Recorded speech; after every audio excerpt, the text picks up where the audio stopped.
Good morning, students. And now I am going to discuss about decision tree. So already you have some idea about decision tree. Decision tree can be constructed with the help of nodes. If a tree structure, you people are very popular. So the tree structure consists of some nodes and edges. Nodes and edges like this. So this is a tree. So here, if any node which is placed at the top level will be the root node, and if any further we are able to derive, so these are the child nodes. Okay, if we are going to conclude the tree with leaf node, yes or no? So we are going to conclude the tree with leaf node. So these are the basic concepts about the tree structure. And here what we are going to discuss, decision tree. Decision tree in the sense we are going to evaluate a condition. If the condition becomes it leads to some, suppose I will tell you with one example. Suppose you are attempting an exam, so it leads to two results. If you are going to write well, then you may pass. If you are not going to write well, you may get fail.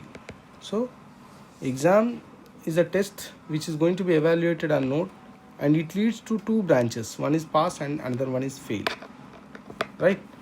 So like that we are going to take a decision based on the test condition. So here this is about decision tree basic information. So here what we are going to deal with discrete values. So generally decision tree can be constructed with the help of discrete values. So it is not possible to construct the decision tree for continuous values. So continuous values in the sense, suppose the price of the particular product, so it may varies. So if it is a fixed value, then only we are going to, suppose age is a continuous value, yes or no? Suppose if we are going to consider the age, then what we are going to, suppose we are going to take 35, 40, 50, 60 like that. So it is difficult for us to represent. So instead of that, what I am going to do, I am going to convert the continuous values into discrete. How can you convert? Suppose I am going to consider young, middle, senior. So what is young? 0 to 25 I am going to consider as young, and 26 to 40 I am going to consider as middle, and 40 to 60 I am going to consider as senior.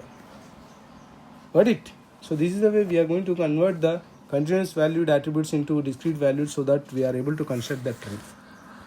So the trees are used to improve the readability. So decision tree classifies. So this is also, decision tree also treated as top-down tree structure.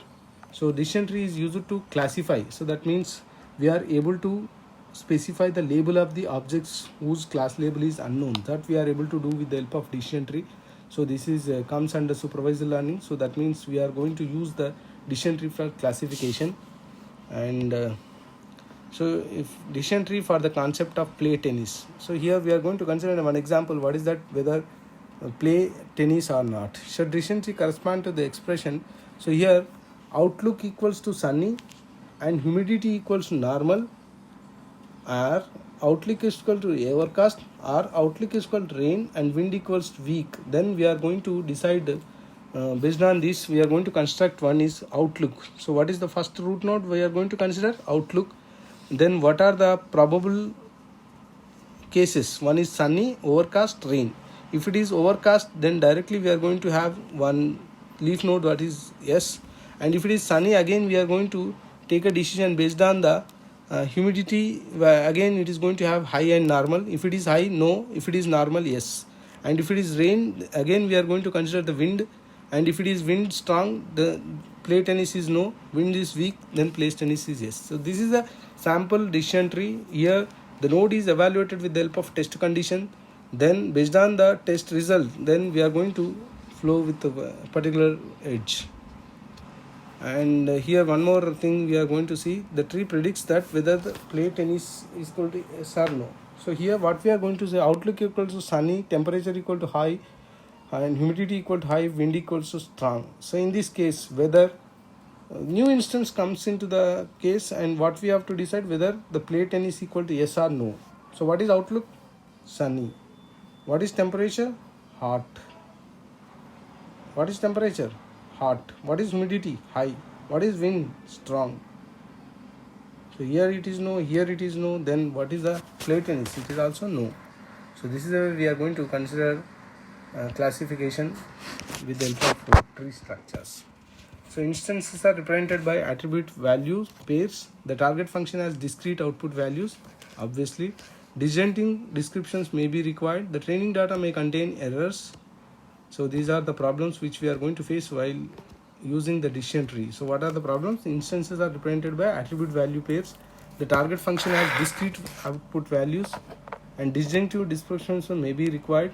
The training data may contain errors. The training data may contain missing attribute values. So these are the problems which we are going to face while constructing the decision tree. And many practical problems are going to be found. Decision trees are used to classify the medical patients, whether the in decision disease diagnosing system, we are going to use the decision tree to classify whether the patient is going to have the disease or not. So that classification problems, or most of the classification problems, are going to be solved with the help of decision trees. So this is a brief introduction about the decision tree, and in the next class we will discuss about what is a decision tree, and for constructing the decision tree, how can we select the particular node as a root node. So why we have to choose that particular element as a root node, that we have to learn through the ID tree algorithm. So that we are going to discuss in the next class. Thank you.